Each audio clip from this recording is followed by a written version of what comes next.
Hey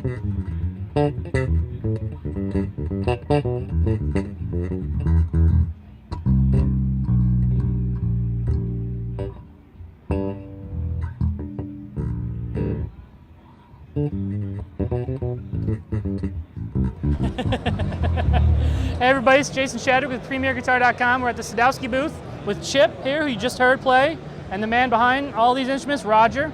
So Roger, this is the new single cut model you guys brought to the show. Absolutely. So tell us a little bit about this beautiful instrument that Chip is playing. Well, Chip and I met at NAMM last year, not met for the first time, but we started talking about doing a new bass together. And we spent the entire year designing this new single cutaway bass. And I couldn't be happier with it, and neither can Chip. He's thrilled. In fact, he's playing the Star Spangled Banner at the Lakers game, solo bass tonight. Oh, that's great. That's great. So it's a chambered body for weight reduction. Right. We're going to do, and it's got my normal preamp plus my mid boost switch. Right. It's got our nice punchy hump canceling soap bar pickups. Right.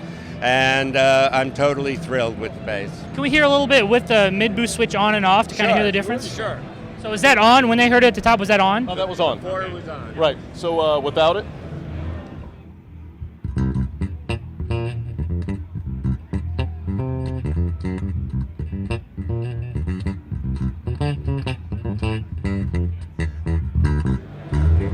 All right. And then with it boosted on,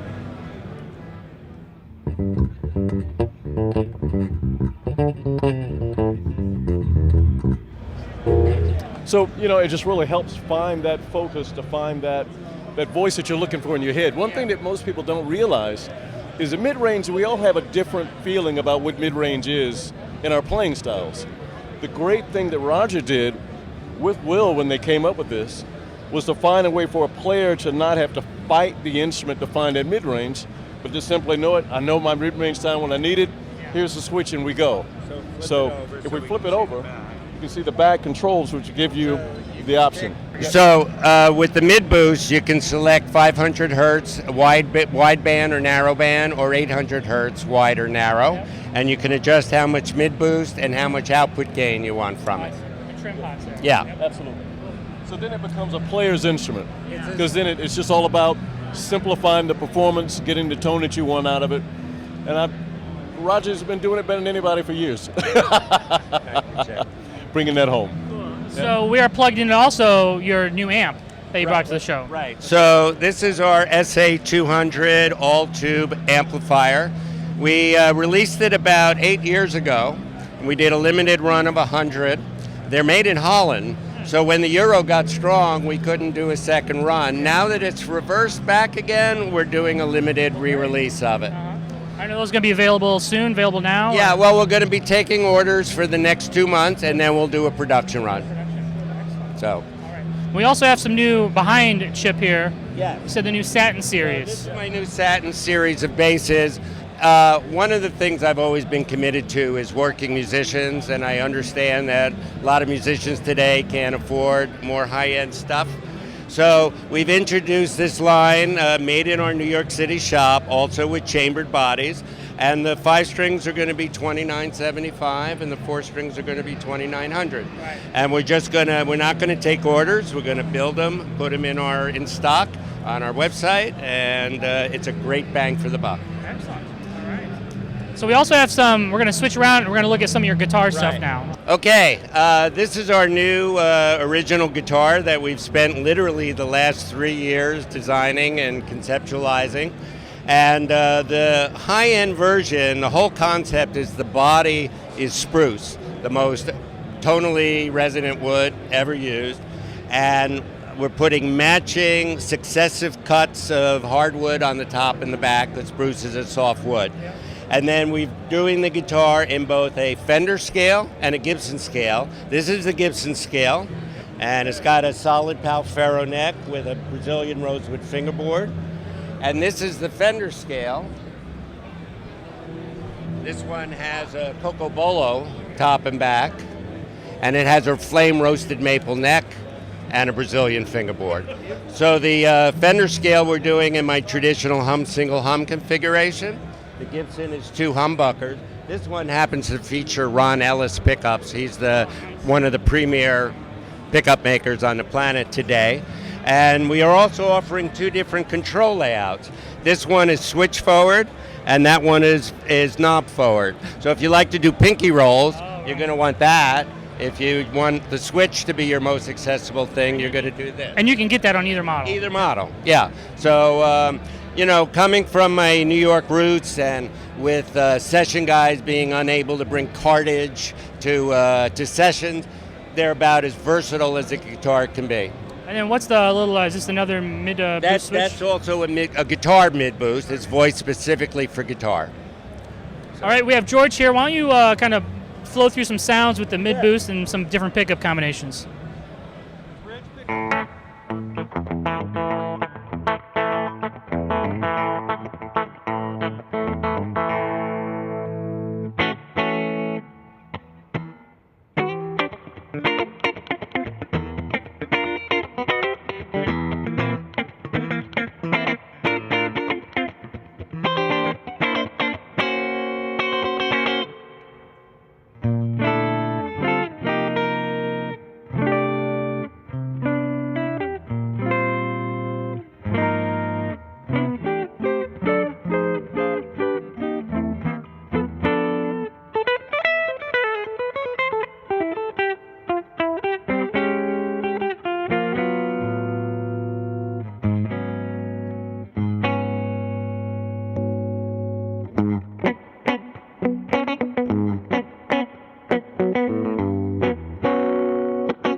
So Roger, when will these new guitar models be available, and what will be kind of the price point on them? We're starting to take orders.